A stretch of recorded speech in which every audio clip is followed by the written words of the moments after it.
নমস্কার, আমি শবরী। আজ যে গল্পটি পাঠ করব সেটি সুভদ্রা মুখোপাধ্যায়ের লেখা।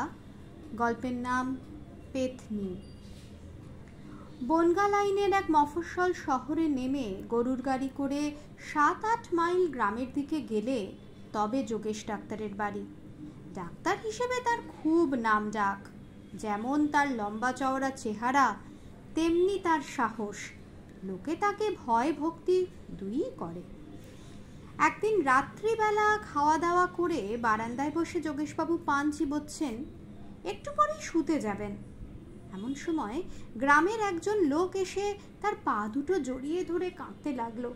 ডাক্তারবাবু, আমার বউকে বাঁচান, আপনি একবার আমার সঙ্গে চলুন। যোগেশবাবু যত জিজ্ঞেস করেন কি হয়েছে বল, সে ততই কাঁদতে থাকে, কিছুই বলতে পারে না। যোগেশবাবুর স্ত্রী বললেন, উনি এত রাতে কি করে যাবেন? কাল সকালে এসে বরং নিয়ে যেও। কিন্তু লোকটি এমনই কাকুতি মিনতি করতে লাগলো যে যোগেশবাবুকে শেষ পর্যন্ত বাধ্য হয়ে বলতে হলো, ঠিক আছে চল।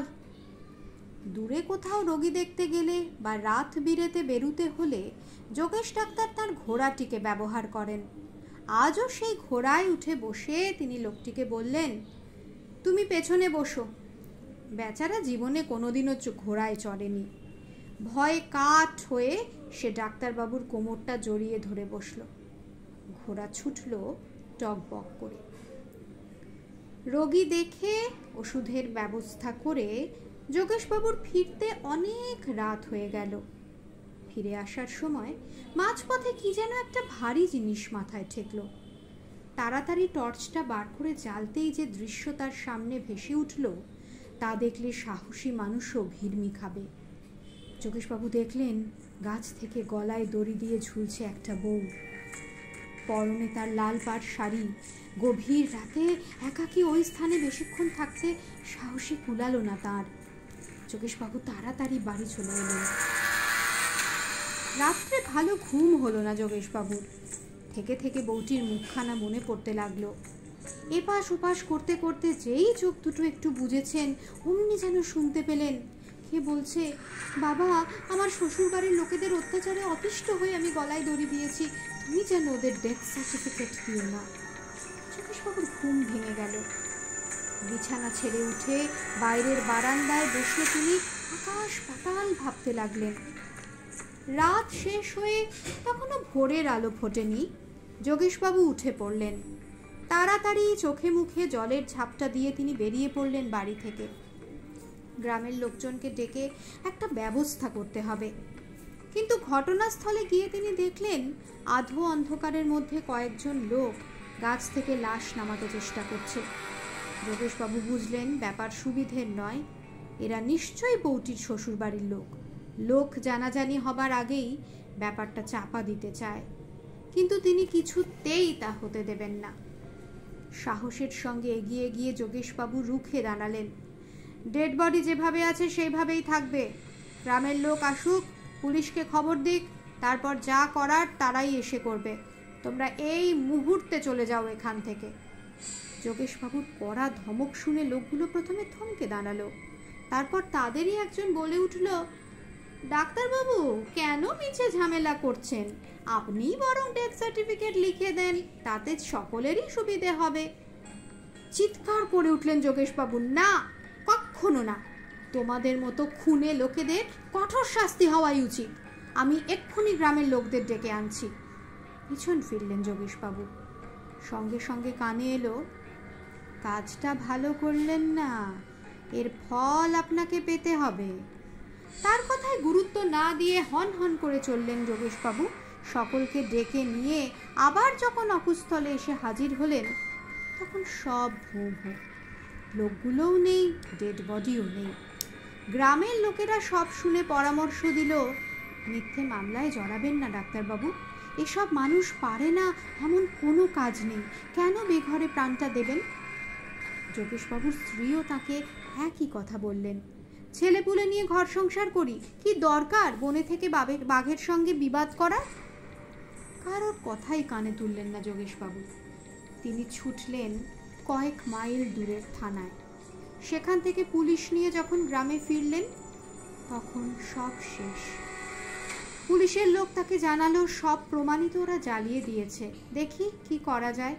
প্রমাণ ছাড়া শুধু আপনার মুখের কথায় তো আর কেস দাঁড়াবে না, শুধু আপনি দেখেছেন ব্যাপারটা, আর তো কেউ ছিলই না সেখানে। গুম হয়ে গেলেন যোগেশবাবু। শুধু প্রমাণের অভাবে এত বড় অন্যায়টা চাপা পড়ে যাবে।